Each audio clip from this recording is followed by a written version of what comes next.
Star Wars 7x7, episode 2165. Today I learned something that's not exactly secret per se about The Mandalorian, but I have to say it was hiding in plain sight and is rather remarkable. This and much more as we look at Cast, which is episode 3 of the Disney Gallery series about Star Wars The Mandalorian. Punch it.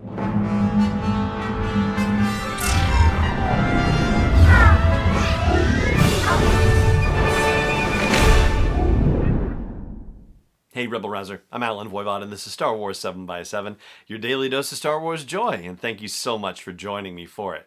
So, not to bury the lead, the thing that I talked about at the top, the sort of secret that was hiding in plain sight but that we haven't really focused on, has to do with who is inside the Mandalorian armor at any given time on screen. The fact that it's sort of an open secret, if you will, has to do with the fact that the credits will tell you that Brendan Wayne and Lateef Crowder are two gentlemen who may also appear as doubles or stand-ins inside the Mandalorian suit of armor. Of course, Pedro Pascal is the titular Mandalorian. However, the reason why Brendan and Lateef are involved in this and why they may be wearing the Mandalorian armor at different times has to do with the action sequences that we see in the series. In particular, Brendan Wayne's specialty is the gunslinging elements, so anything involving shooting tends to go to him.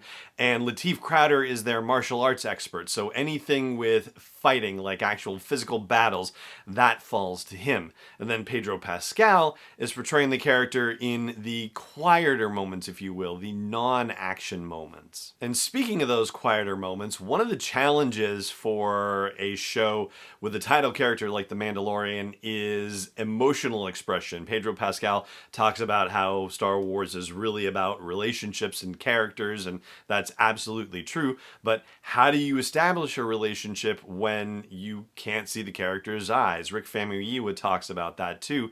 And here's what Deborah Chow has to say about how they get emotion out of an otherwise apparently emotionless character.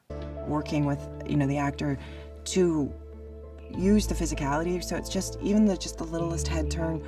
A lot of it actually was about stillness, which was about staying very, very still when something significant's happening. So you can feel that everything stopped for a moment, so that when there's a gesture, it's a very meaningful gesture. So we were trying to really sort of use the stillness of the characters so that any little gesture really meant something, and to try to have that to sort of show emotionally how he's feeling and what he's thinking without obviously being able to see his eyes. And there you go. There's Deborah Chow, who is a director of episodes of The Mandalorian and also the showrunner for the upcoming Kenobi series. Now, there's a fourth aspect of The Mandalorian's performance that we haven't talked about either, which is the voice acting situation. And we get to go behind the scenes in this Disney Gallery episode and see Pedro Pascal doing the dialogue for The Mandalorian, for his character.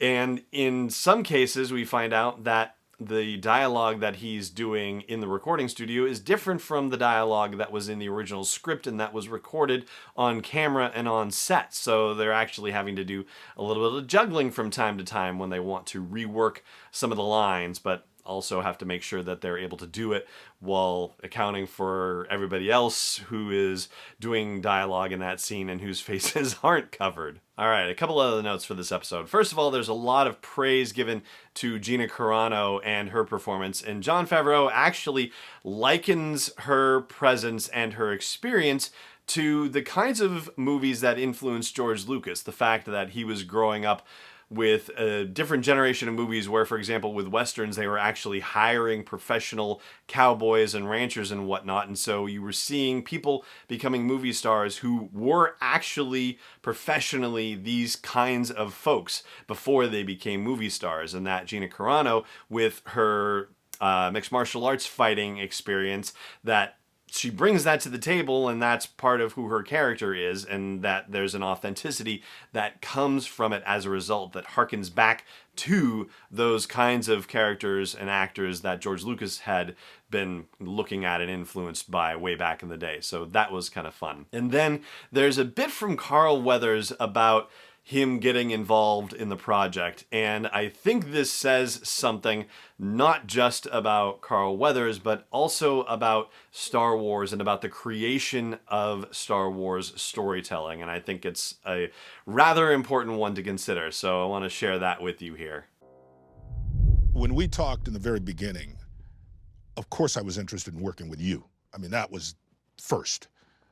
But I always want to see the script, man. I want to know, what am I being asked to do? Because, you know, people have their agendas, or they have their ways of seeing the world. Or as an actor, what you're really doing is you're somehow endorsing what someone wants to say about the world or in the world.